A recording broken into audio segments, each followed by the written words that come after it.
Bien. Ahora hemos finalizado entonces la doctrina del ser humano en su aspecto de la imagen y semejanza de Dios. Por lo tanto, ahora vamos a hacer un repaso de lo que es la imagen y la semejanza del ser humano de Dios. Aquí estoy viendo ahora. Por favor, mis queridos hermanos, los que estuvieron en la clase anterior, vamos a responder las siguientes preguntas. Y unas demás.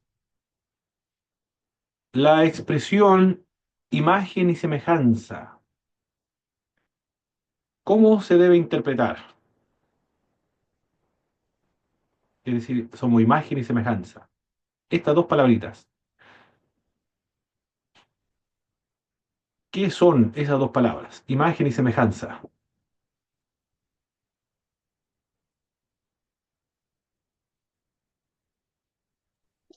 Aluden Volví, a volví. distintos aspectos de Dios en el hombre, imagen y semejanza. ¿Alguien recuerda en qué sentido se utilizaban estas dos palabritas? Imagen y semejanza.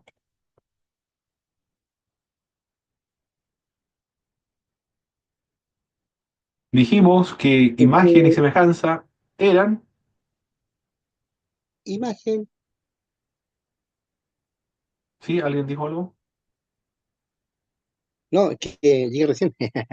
Ah, ok. Está hablando imagen porque somos hechura de él, o sea, en el fondo, por el nuevo hombre, que no te escuché algo que eso semejanza a él, pero en el sentido, bueno, nosotros estamos bajo pecado, bajo condena, estamos en una situación separado de Dios, pues, como un muro, pero en Cristo somos nuevo hombre en Cristo, semejanza al Hijo revelado, el Hijo mismo con el Padre, semejanza a su naturaleza. O sea, debemos asemejarnos al nuevo hombre, no estoy hablando del nuevo hombre. Entonces, para que lleguemos a ser semejanza ahora, no la creación vieja, porque la creación vieja, hasta donde yo entiendo, fue, va a ser anulada con respecto al que esto no va, ya no va para arriba, sino que el nuevo hombre se requiere lo externo, de dentro hacia afuera, para llegar a ser semejanza a Dios, o sea, semejanza físicamente, pero ahora está hablando de lo espiritual, de llegar a un conocimiento pleno de la plenitud en Cristo. No sé, entonces yo creo que Sí. en base a eso, no sé si me alejé del estudio, no sé, yo estoy hablando de eso, o sea, el espiritual, está hablando algo un nuevo naturaleza, una nueva nacimiento, que dos nacimientos, el nacimiento biológico humano, que el mundo desconoce que hay un segundo nacimiento que no lo sabe, nacer espiritualmente. Entonces, para que el nombre nuevo sea reconocido, hay que reconocer al Hijo para que el Padre nos ayude y volvamos a ser a su semejanza a Él, en su naturaleza divina. Mientras que la naturaleza vieja que está caída, que estamos en este momento, la naturaleza vieja está decaída, puede ser que se restaure a través de Jesucristo. Reconociendo a Jesucristo, nosotros vamos a ser semejanza a Él. De lo contrario, creación vieja va, va a caer. Se perdió la imagen. Bien, aquí estoy tratando de cargar una pizarra, pero Yo creo, Se perdió la imagen. yo puedo dar una opinión también. Adelante, hermano Claudio. Que en imagen no quiere decir de que seamos una copia de Dios, sino que se refiere a la creación, se refiere, por ejemplo, a la moralidad del hombre, a la espiritualidad del hombre. Y en semejanza se refiere al carácter divino del ser humano, a la capacidad de crecer espiritualmente. ¿Qué dicen los demás hermanos? Apareció una imagen aquí, hermano Pablo. No sé, no le ¿Están, veo nada. están viendo, no, hermanos? Lo que yo estoy viendo Se acá. escucha la voz, ¿no? Yo veo unas letras aquí raras, parece otras cosas como. lápiz, forma, línea, no sé qué pasó aquí. Ah, muy bien. Pero Eso entonces, precisamente lo... Pero está leyendo lo que estoy escribiendo, ¿no? dice Claudio Pino. No, no, no, se me fue Y usted cuatro. escribió Ahí imagen y veo los semejanza nombres, pero son. no sé, Perfecto, muy bien. no veo nada Yo aquí. escribí imagen y semejanza. Yo no veo nada. ¿Qué opinan los demás Imagen hermanos semejanza, estudiantes de yo la no veo primera nada. parte con respecto a lo que señaló el hermano Claudio?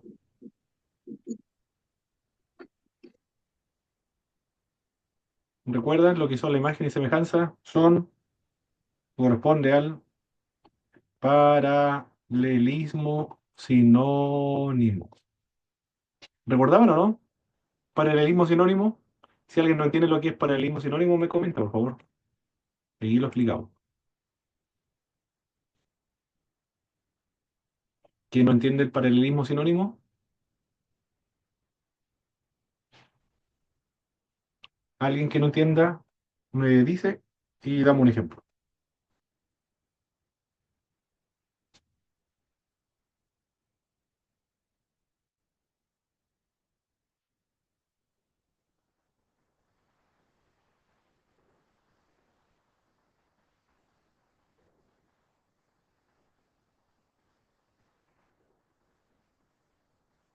Paralelismo sinónimo, mis hermanos, cuando lo empleé, ¿entienden a qué me refiero, verdad o no?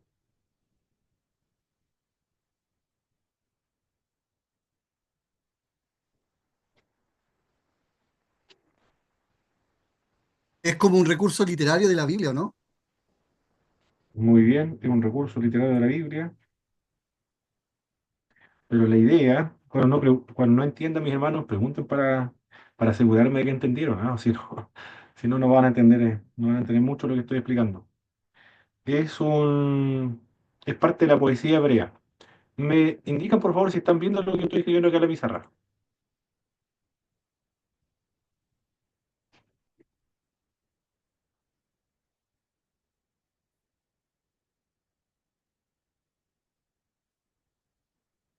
¿Se lee o no lo que estoy escribiendo en la pizarra?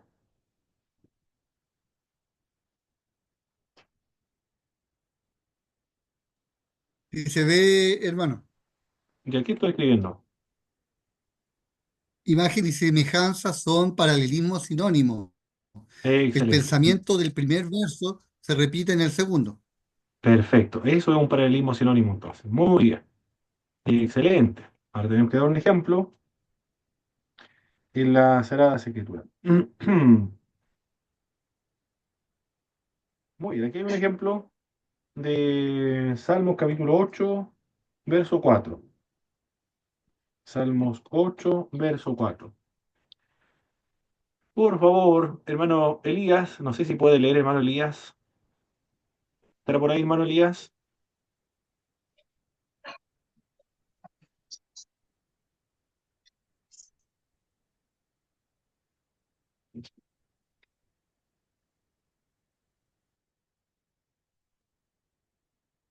Si pueden encender la cámara, mi hermano, ahí sí yo puedo saber si si están presentes, porque si no, no voy a darme cuenta de quién está presente para preguntar, que sea avanzado más rápido. Hermano Elías está. No sé si me escucha hermano Elías o estará con problema de micrófono, o estará trabajando o conduciendo. Si pueden encender las cámaras, mis hermanos, por favor, para avanzar más rápido y así le pregunto a los hermanos que sé que están conectados.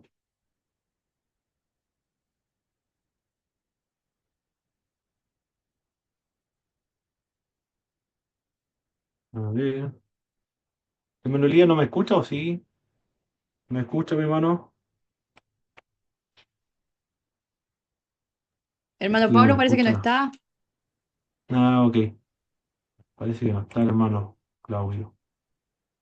Perfecto. Pastora Nelida, por favor, entonces, el Salmo capítulo 8 verso 4. Vamos a darle lectura. Ahí vamos a tener un ejemplo de un paralelismo sinónimo.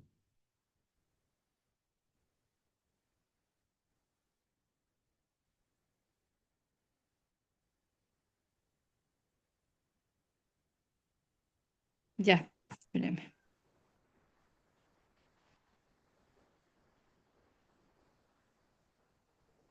Salmo.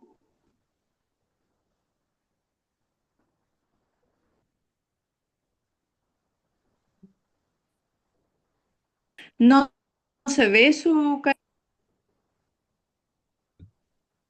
Hola. Hermano Pablo, No. ¿me escucha? Sí, lo escucho para la realidad.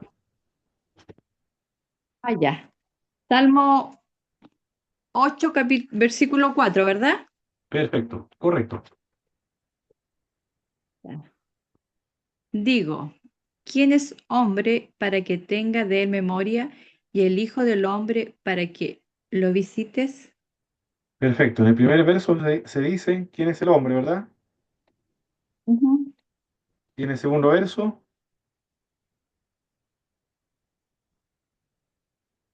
Dice, memoria. el hijo del hombre. Muy bien, la idea es la misma, ¿cierto? Se refieren ya. Eso es un paralelismo sinónimo. Es una forma de la poética o hacer poesía hebrea. Los hebreos utilizaban el paralelismo para poder componer sus poesías. Y es la característica de la poesía hebrea, el uso abundante de paralelismos. Por lo tanto, imagen y semejanza entonces serían sinónimos en este sentido. Perfecto. Bueno, ahí Hermano Pablo, estamos usando la cámara. ¿Sí, hermano Juan? hermano, bueno, no terminé, no terminé de completarla porque se me configuró todos ustedes desaparecieron, pues. Me salió como un dibujo, caricatura, así, medio raro la imagen en el celular. El celular me está jugando la pasada.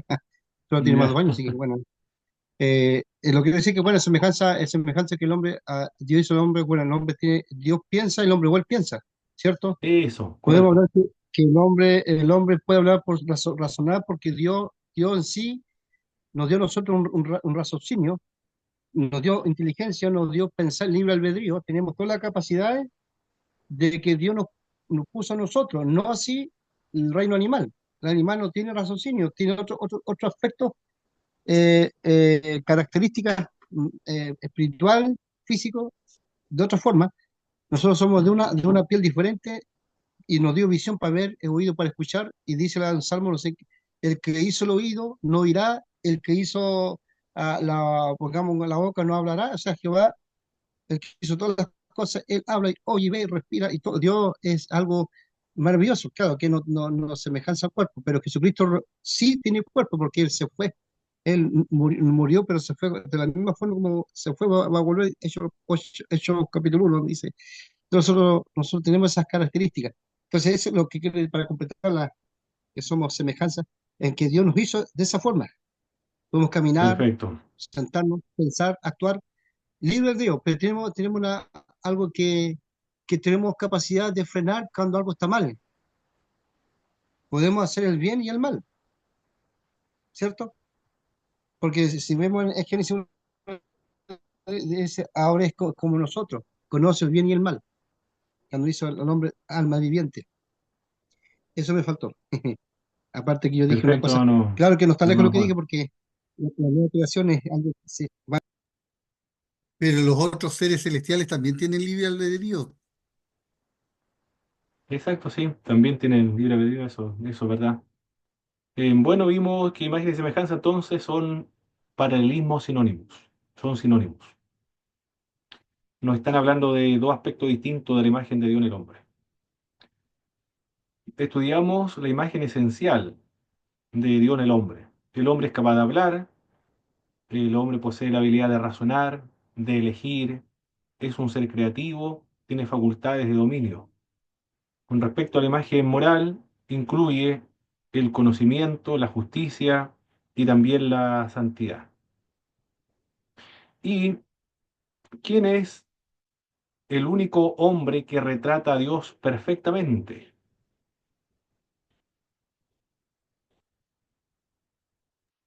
Jesús nos representa, Jesucristo, el único, perfecto. Jesucristo. porque es el Las... autor segundo Adán. Así es, muy bien. Estuvimos viendo también las verdades prácticas de la imagen y semejanza de Dios en el hombre.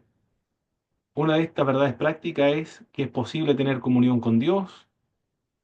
Es posible también la comunicación intercultural. La vida humana es sagrada. Todos los seres humanos tienen igual valor porque todos son imagen y semejanza de Dios. La idolatría es mala y pertenecemos a Dios. Eso es lo que podemos extraer de las verdades acerca de la imagen y semejanza de Dios.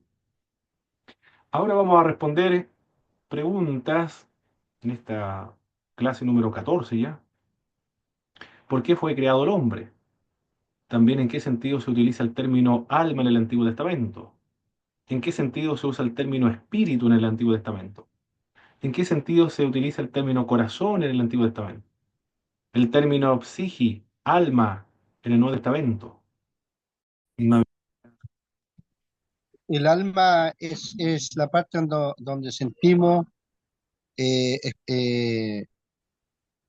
percibimos cosas. El alma percibe cosas, ¿cierto? Yo creo en el sentido del alma. El alma tiene todos los sentidos que percibe los olores. No sé, pues no sé si corrígeme si estoy equivocado. O estoy confundiendo alguna cosa Bueno, con la eso otra. lo vamos a ver ahora. Estamos para aprender aquí. Eso es lo que vamos a ver. Que me estoy adelantando.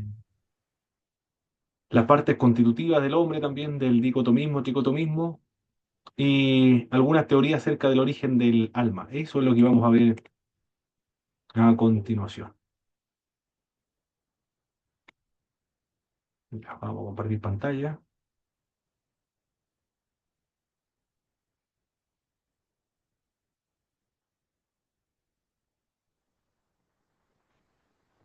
Aquí está. Ahí tenemos que ver.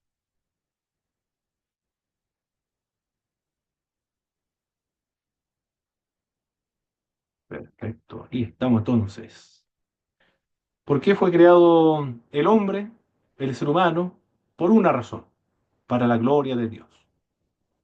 Dios no tenía que crear al hombre y sin embargo lo creó para su gloria, lo que dice el profeta Isaías. Dios no nos creó porque se sentía solo, porque dentro de los miembros de la Trinidad hay personas con las cuales pueden compartir, conversar y expresarse su amor mutuamente dentro de estas tres personas. Dios nos crea para glorificarle, por tanto debemos hacer todo lo posible y todo lo que realicemos, cualquier actividad que emprendamos, lo realizamos para la gloria de Dios. El estudio se realiza para la gloria de Dios, el trabajo, cualquier tipo de trabajo y oficio se realiza para la gloria de Dios, cualquier actividad es para la gloria de Dios. La recreación es para la gloria de Dios, todo lo que hacemos es para la gloria de Dios. Y toda acción y toda obra, cualquier actividad del ser humano que no glorifica a Dios, se puede considerar como pecado, entonces, para tener más claridad acerca de lo que es el pecado. Y si no glorifica a Dios, entonces está realizando una actividad por la cual no fue hecho. Es como cortar madera con un martillo, por ejemplo, o utilizar una motosierra para clavar un clavo. El ser humano fue hecho para la gloria de Dios. Hermano Pablo, Mientras le glorifique, está haciendo y está trabajando para lo que fue hecho. Sí, hermano Claudio, y si el ser humano tiene una conciencia laxa,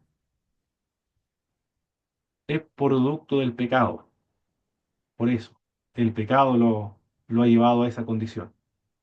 Por eso hay vestigios, hay remanentes, existen porciones, fragmentos de lo que de la imagen y semejanza de Dios, de lo que hubo de Dios en nosotros. Por eso es que somos así.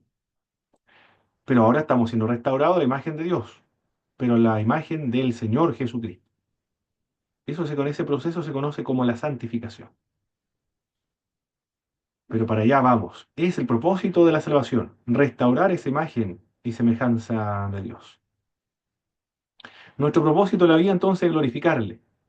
Esto trae una inmensa alegría al alma, porque mientras se glorifica a Dios, encontramos alegría porque fuimos hechos para eso, para glorificar a Dios. Cuando nos regocijemos en Dios, Él se va a regocijar en nosotros, también nos dice el profeta Isaías. Bien. Respondiendo a la primera pregunta, entonces, ¿por qué fui creado? Para la gloria de Dios. ¿Cuál es el propósito de mi existencia? Glorificar a Dios. ¿Cuál es el fin y el destino de mi vida? La gloria de Dios. Esa es muy sencilla la respuesta de la perspectiva teológica o bíblica. Y los científicos, perdón, los filósofos se hacen, todavía se plantean esta pregunta. ¿Quién soy yo? Bueno, la Biblia dice, somos imagen y semejanza de Dios. ¿Por qué existo? Para la gloria de Dios. Bien. Las partes constitutivas del ser humano ahora. Aquí vamos a avanzar rápido porque no tenemos tanto, eh, ya quedan 40 minutos, vamos a trabajarlo rápido aquí, mis hermanos. Así que no se preocupe tanto. De todas formas, las presentaciones le van a llegar a su correo electrónico, como siempre. Uno de los vocablos del Antiguo Testamento para describir la constitución, es decir, de lo que nosotros estamos compuestos, es el nefesh. Significa aliento o alma o vida. Y el nefesh habla de la vida personal y física que acaba con la muerte. Se refiere a estado de la psiquis que expresaban sentimientos, emociones, también deseos y apetitos en el Antiguo Testamento. Podría referirse a una persona viviente o a personas vivientes en su totalidad, todas las almas. Podría ser una circunlocución o un sustituto de un pronombre personal, yo, por ejemplo, para referirse al alma, al alma. Es el nefesh, el alma. También otro de los vocablos que se utiliza para describir otra de las partes constitutivas del hombre es el ruaj. Se usa, significa viento o espíritu. Se usa en un sentido psíquico, en referencia a la actitud y disposición humana. Es decir, cuál es la disposición o la actitud que uno tiene. ¿Cómo es su espíritu? Es decir, cómo es su actitud. Indica la energía directiva o voluntad del ser humano. ¿Cuál es la voluntad? ¿Cuál es su espíritu? Se usa en un sentido equivalente al moderno mente, o decir, equivalentemente actualmente.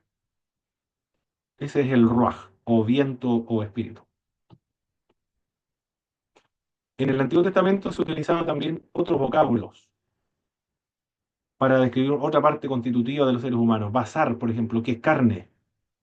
Se usa en referencia al cónyuge, serán una sola carne. Se utiliza para sustituir el pronombre personal, mi carne, para decir yo. El otro vocablo es lep o lebab, significa corazón.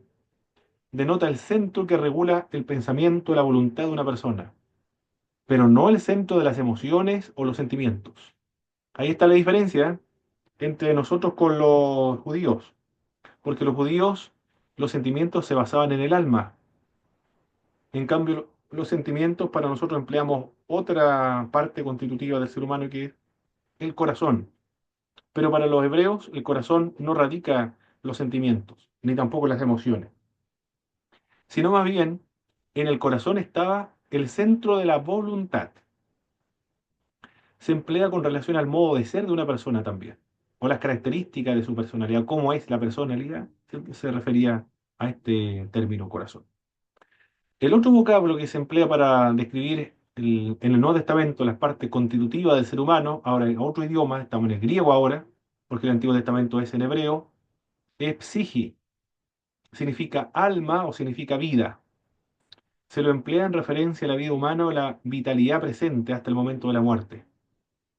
Podía referirse a las personas vivientes en su totalidad, del mismo modo como ocurría con nefesh en el Antiguo Testamento. Pero acá es psiji o alma, de ahí viene el término psíquico, psicología, entre otros. El otro vocablo que se utiliza es neuma. Neuma significa espíritu, viento o aliento, el equivalente a ruaj del Antiguo Testamento. De ahí viene el término neuma, neumatología, neumático, aliento, viento. ¿Qué más? Neumáticos es el ser espiritual. Podría referirse al modo de ser también o las actitudes del ser humano, su espíritu. Sustituir el pronombre personal, también el yo o el tú, tu espíritu o mi espíritu. Es decir, yo para referirse al que uno, el que se encontraba en una determinada situación. Podía apuntar a la mente o la energía mental y emoción, o emocional también, el neuma. Las emociones también, o la mente, estaba relacionada con el neuma en los escritores del Nuevo Testamento. El otro vocablo que se utiliza para describir las partes constitutivas del ser humano es sark. En hebreo era basar y acá en griego es sark. De ahí viene el término sárquicos, que significa carnal. El término sark o carne se refiere a toda la humanidad en contraposición a Dios, hostil a Dios, que está en desacuerdo con Dios, está en rebelión con Dios. Cuando se une con la expresión sangre, carne y sangre, se refiere a lo esencialmente humano. No implica una connotación negativa, sino de un ser humano nada más. Podía apuntar también al camino de pecado en contraposición al camino de Dios. Sark también se utiliza en un sentido moral, es decir, en un sentido espiritual, una persona que está bajo la naturaleza pecaminosa. El término que emplearon los escritores bíblicos para referirse a este aspecto del ser humano pecador fue sark, carne. Cardia, lo equivalente al lep o levap en el Antiguo Testamento, en el griego es cardia, significa corazón, para referirse al centro del pensamiento de la voluntad o la toma de decisiones de los seres humanos, no al centro de las emociones. Para nosotros en castellano, también, el corazón radica el centro de las emociones, pero para los hebreos y para los griegos no. El corazón se utilizaba para describir el pensamiento, la voluntad, la toma de decisiones, pero no las emociones. Esa es la diferencia entre estas culturas del Oriente, Medio Oriente con nosotros. Bien. Yo creo que usted ha escuchado hablar acerca de que nosotros somos seres tripartitos. Yo creo que más de alguna ocasión lo ha escuchado. Bueno, vamos a hablar de dos posturas acá, de la dicotomía y de la tricotomía. Comencemos a hablar acerca de la dicotomía. Es decir, el hombre está compuesto de dos elementos, un elemento material y el otro elemento espiritual o inmaterial.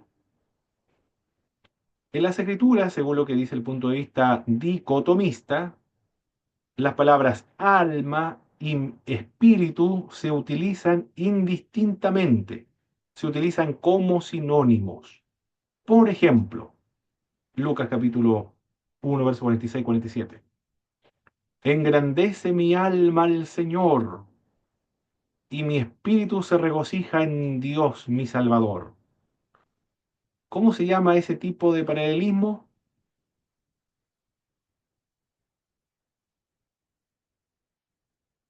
De Lucas capítulo 1, verso 46 y 47.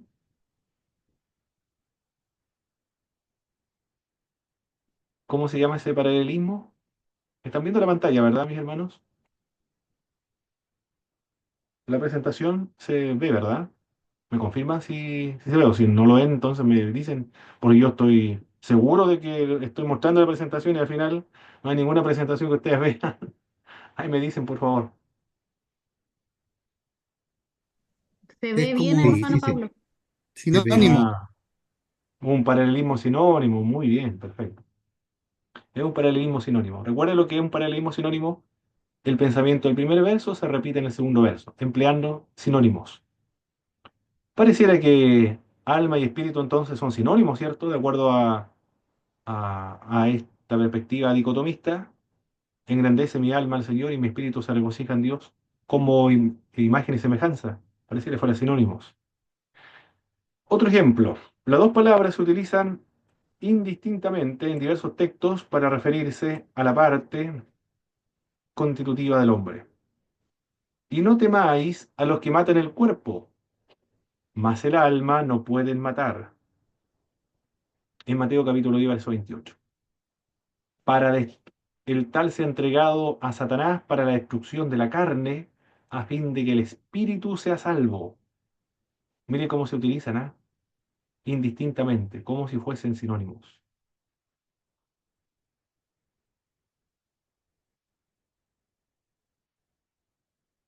La Biblia describe la muerte como la entrega del alma.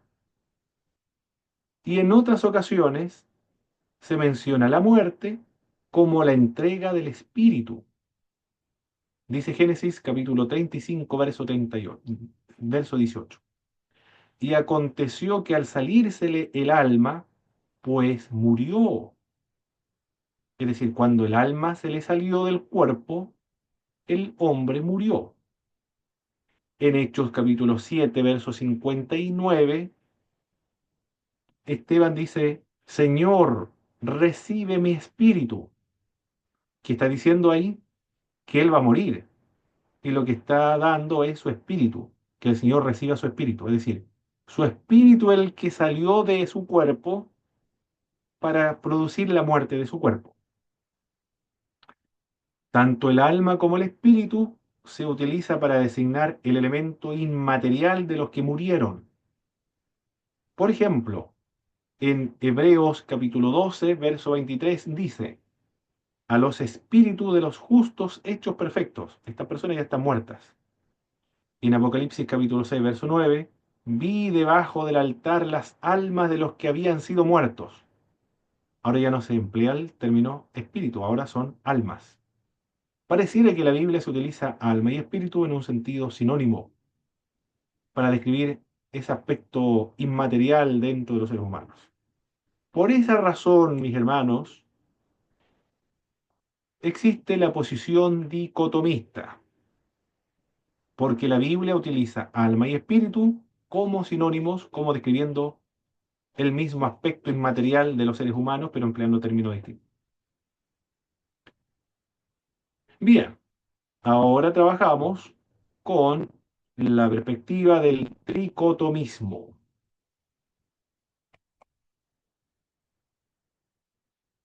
Dos textos bíblicos contradicen la representación dicotómica, que es Primera Tesalonicenses, capítulo 5, verso 23, y Hebreos, capítulo 4, verso 12.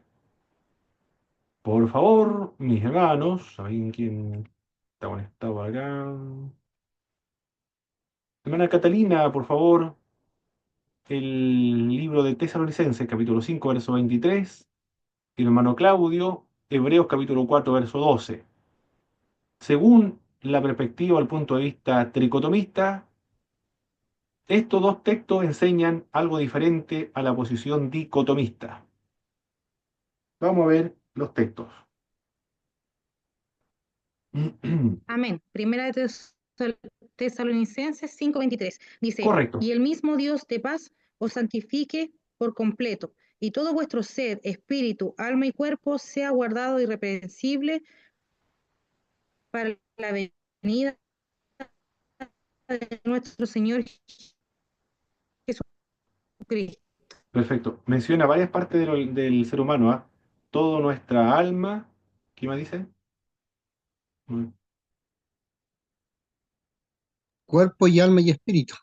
Cuerpo, Todo vuestro ser alma y espíritu. y espíritu, todo vuestro ser. Todo nuestro ser. Cuerpo, alma, espíritu y todo nuestro ser. Bueno, el ser se elimina ahí para la posición tricotomista. Pareciera que está haciendo esta distinción dentro de las partes constitutivas del ser humano, ¿ah? Está compuesto de cuerpo, alma y espíritu. Bien. Y Hebreos capítulo Pero, 4 verso 12 por favor, yo hermano puedo entender Claudio. una cosa, sí, Pablo, Pablo, cuando dice, ¿Sí, hermano Juan? Ok. eh, mm, Hebreos 4:12,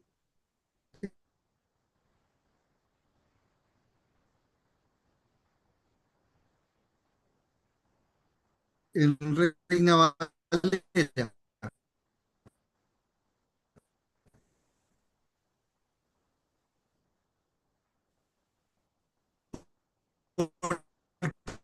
que la palabra de Dios.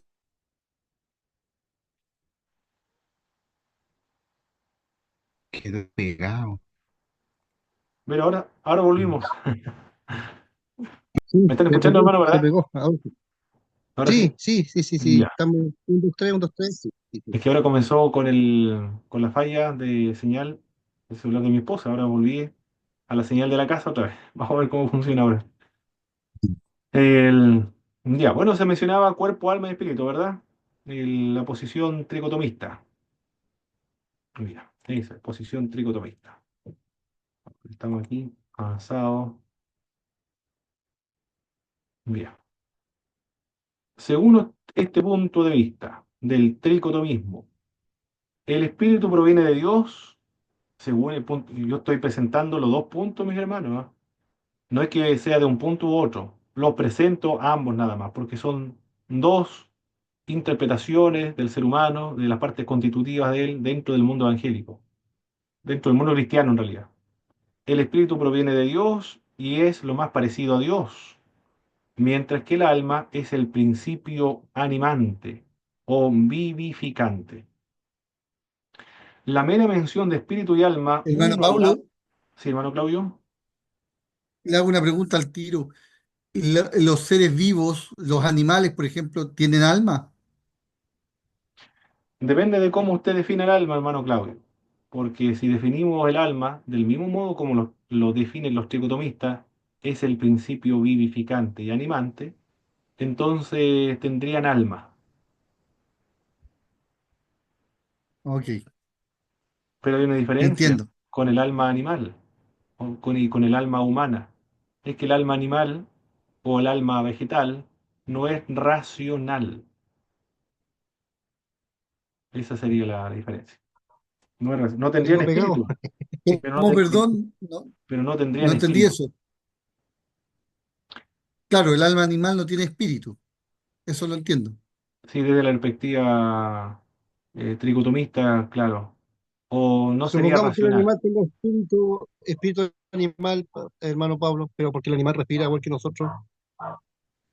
En ese sentido, en ese aspecto, si lo miramos de una forma, yo tengo unos perros, los perros respiran, huelen también, nosotros también olemos, escuchan, nosotros igual escuchamos, la diferencia es que ellos no tienen raciocinio, no hablan, pero hay cosas por ejemplo, el chancho, dice que el chancho tiene el corazón parecido al corazón de nosotros. La carne del chancho parecía la carne de nosotros, o sea, no sé si me estoy dando a entender. Se quedó pegado otra vez. Sí, se quedó pegado otra vez, ¿o no? Qué lástima.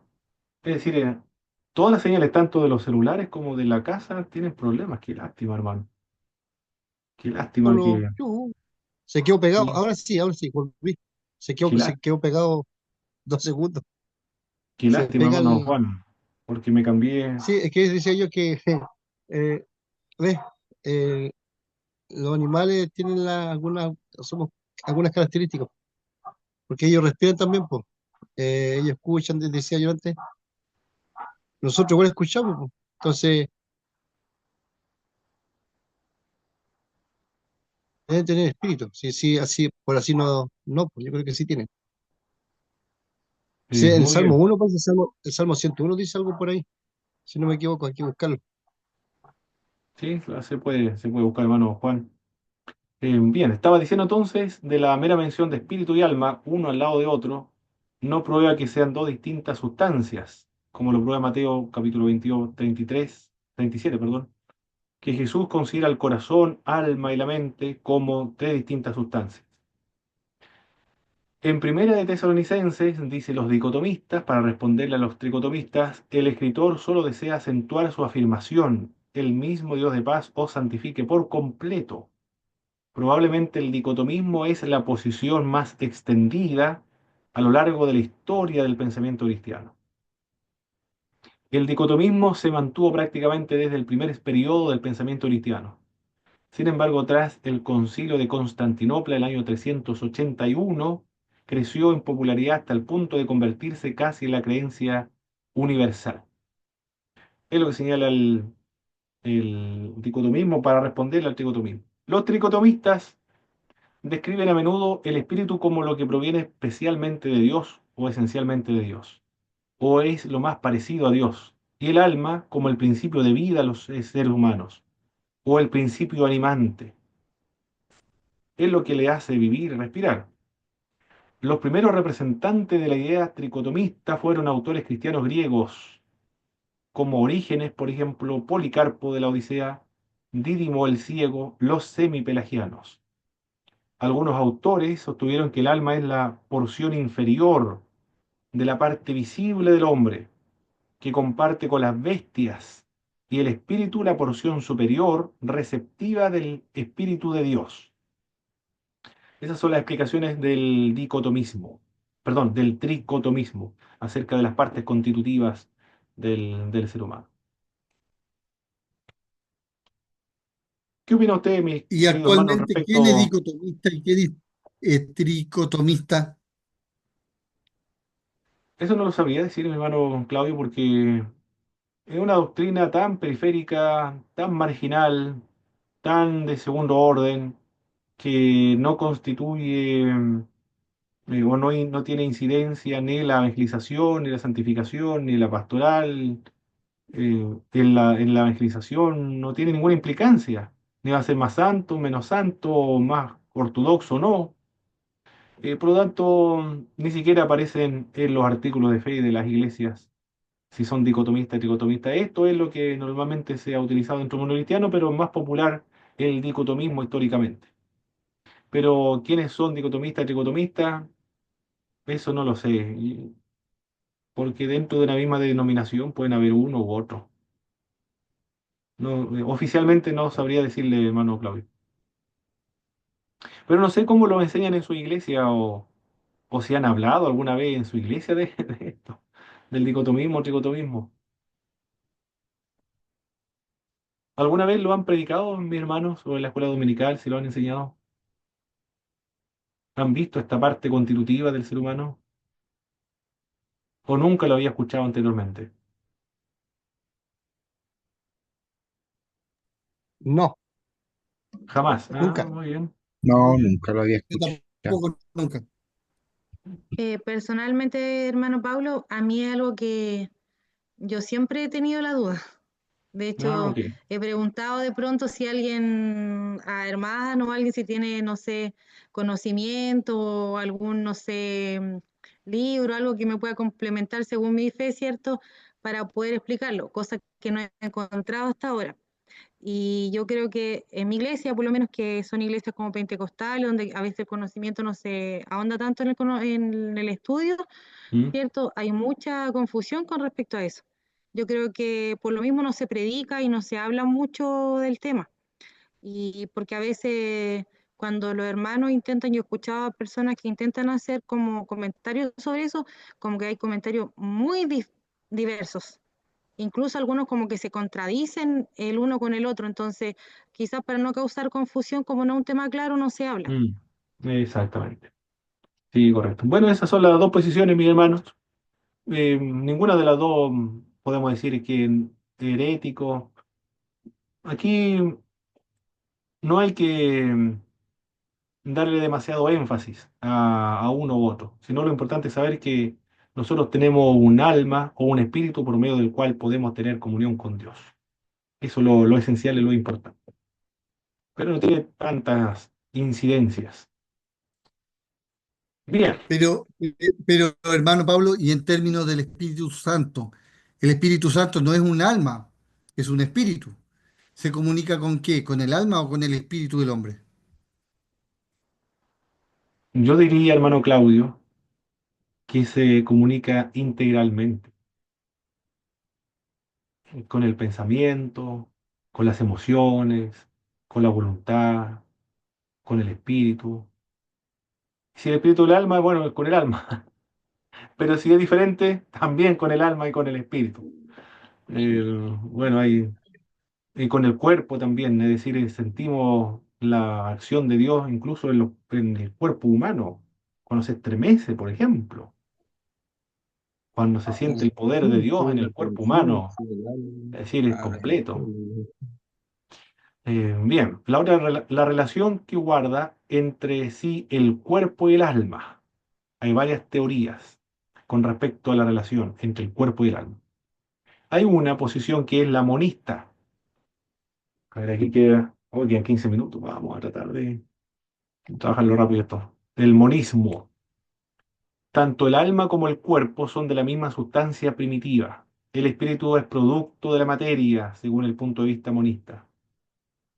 El monismo insiste en que no se debe pensar que el humano está compuesto de partes o entidades separadas, sino más bien de una unidad radical. La inmortalidad del alma es insostenible desde el punto de vista monista. No hay posibilidad de existencia tras la muerte de un cuerpo de este punto de vista monista. Cualquier estado intermedio entre la muerte y la resurrección queda descartado. El monismo, que surge en parte como una reacción contra el ideal liberal de la inmortalidad del alma, fue popular en la neortodoxia y en el movimiento de la teología bíblica.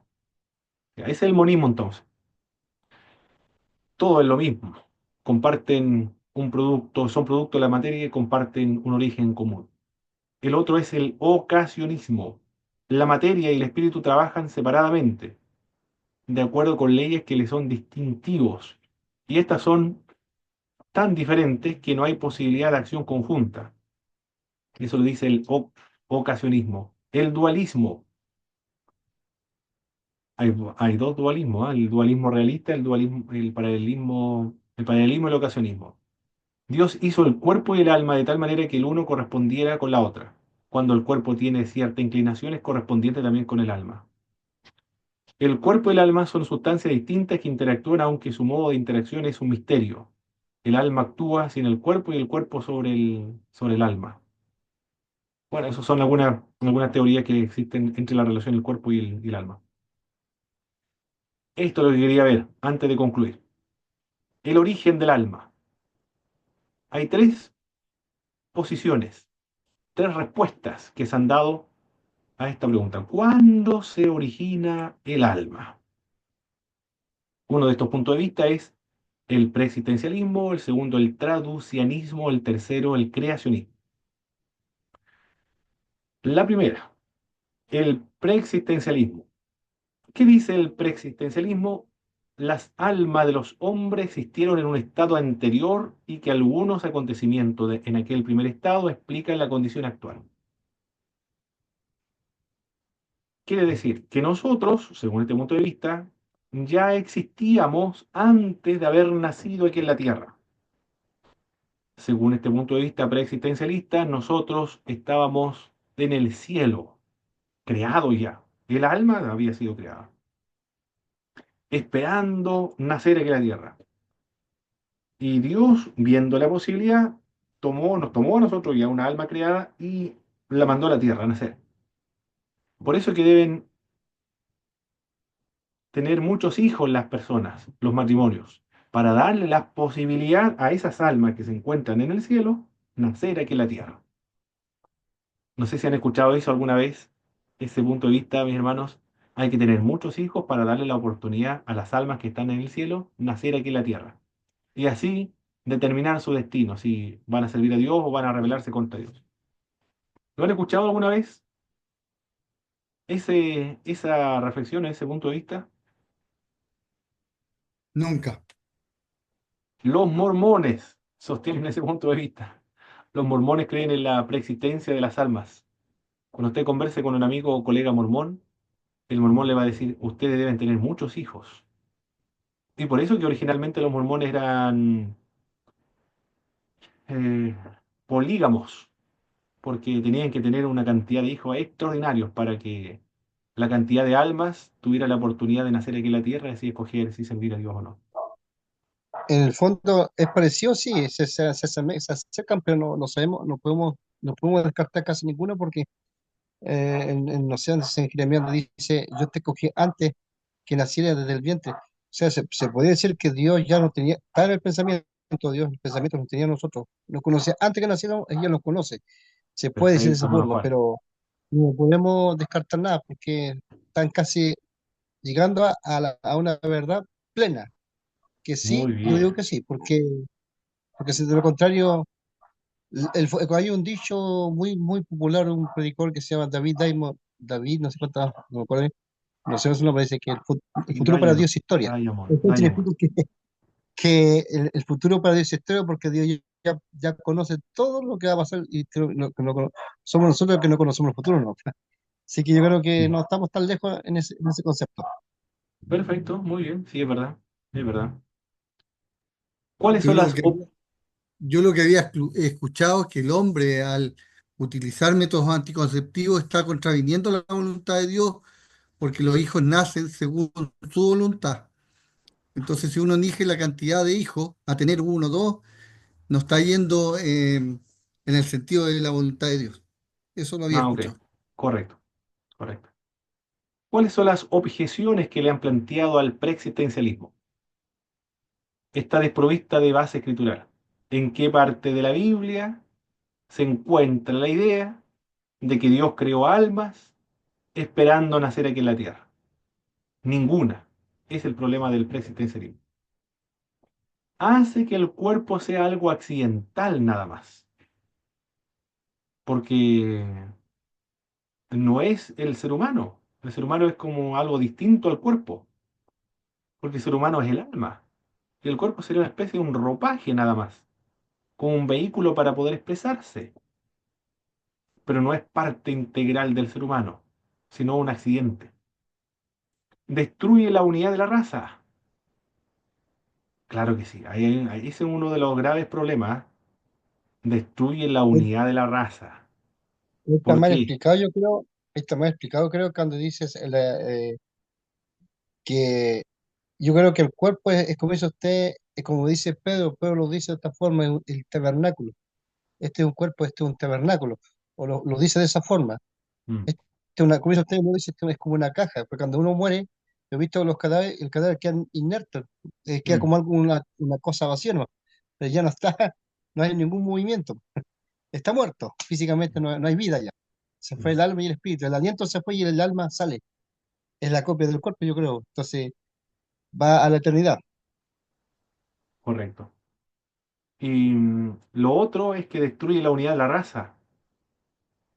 No sé si logran comprender bien esta objeción. Destruye la unidad de la raza. Porque si Dios creó las almas individualmente y a muchas almas, entonces las personas no provienen de un ser humano, es decir, de Adán y Eva. No habría una unidad entonces en Adán. Adán entonces no sería nuestro padre en este sentido, en el sentido integral, sino solamente físico. No tiene apoyo la conciencia del hombre tampoco. El hombre no tiene sentido de una existencia previa, ni considera el cuerpo como una prisión para las almas. Ese era el preexistencialismo. Ahora nos vamos a trabajar con el traducianismo. ¿En qué consiste? Esta pregunta se plantea, yo la escuchaba en la escuela dominical. En una oportunidad, cuando estaba dando la escuela dominical, me hicieron esta pregunta. Y yo, como había dado teología sistemática a uno, recién me acordaba, así que le expliqué y le presenté los tres puntos de vista. Por lo tanto, en la práctica, mis hermanos, se pregunta en la iglesia, ¿cómo es que, cuándo nacimos nosotros? ¿Cuándo comenzaron a existir las almas? ¿O cómo es que se transmitió el pecado de Adán y Eva? El traducianismo dice lo siguiente: las almas de los hombres se propagan juntamente con los cuerpos, mediante la generación. Y por lo mismo los padres la transmiten a sus hijos. Esa me gusta. Esta posición me identifica o le encuentro sentido, porque en ese sentido entonces habría una unidad de la raza. Yo provengo de Adán y Eva. Adán y Eva no solamente me transmiten la carne y sangre y los huesos, sino que también me transmite ese aspecto espiritual, es decir, ese aspecto inmaterial. Por eso que yo soy pecador, porque nací de un hombre pecador que es Adán y Eva, y de una mujer pecadora que es Adán y Eva. Argumento a favor. Dios solamente sopló una vez en las narices del hombre el aliento de vida y luego dejó a éste la propagación de su especie. Por lo tanto, después Dios ya en la criatura que está en el vientre materno no vuelve a soplar sobre cada nueva criatura que nace. Dios sopló una sola vez y después ya no sigue soplando más para crear más seres humanos. Ahora los seres humanos son creados por nosotros los seres humanos. La creación del alma de Eva estuvo incluida en Adán. ¿Qué le parece ese argumento? Es decir, Dios no formó a Eva del mismo modo como formó a Adán, desde el barro y sopló sobre Eva aliento de vida sobre ella, sino que extrajo de Adán todo el material para formar una persona nueva que fue Eva, pero no sopló sobre ella, solamente en Adán. Por lo tanto, la creación de Eva estuvo incluida en Adán. Dios cesó el trabajo de la creación después de haber hecho al hombre en Génesis capítulo 2, verso 2. Los descendientes estaban en los lomos de sus padres. Es decir, provenimos de allí, de Adán y Eva, toda la humanidad. Ofrece las mejores bases para la explicación de la depravación moral y espiritual de los seres humanos. Nosotros somos pecadores porque nacimos de Adán y Eva.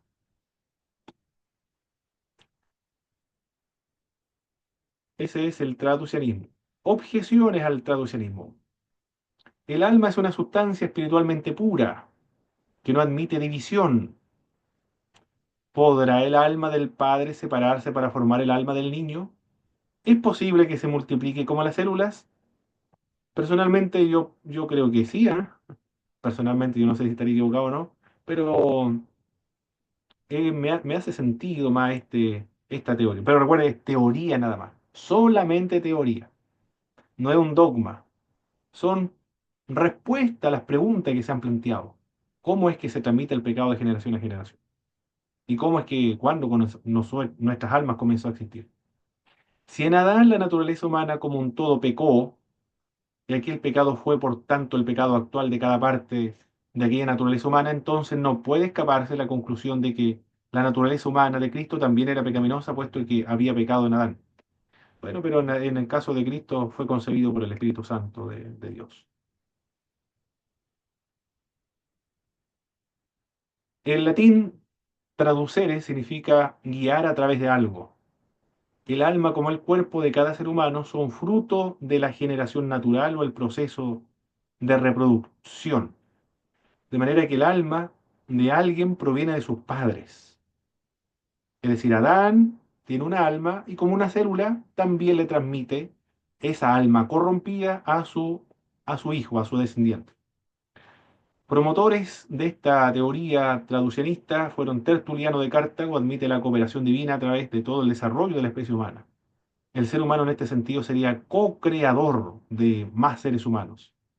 Es la porción que mejor concuerda con la Biblia, especialmente con el origen de la vida y con el descanso de la obra de la creación.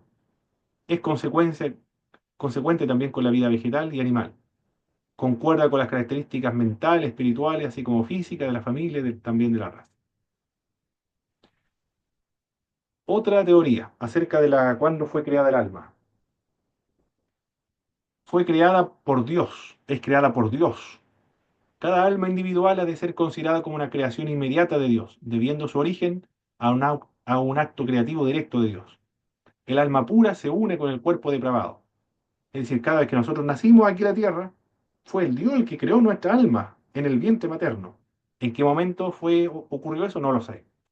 No, no se puede saber. Consistente con la escritura, dicen algunos, el cuerpo es tomado de la tierra y el alma viene de Dios. Objeciones a esta teoría.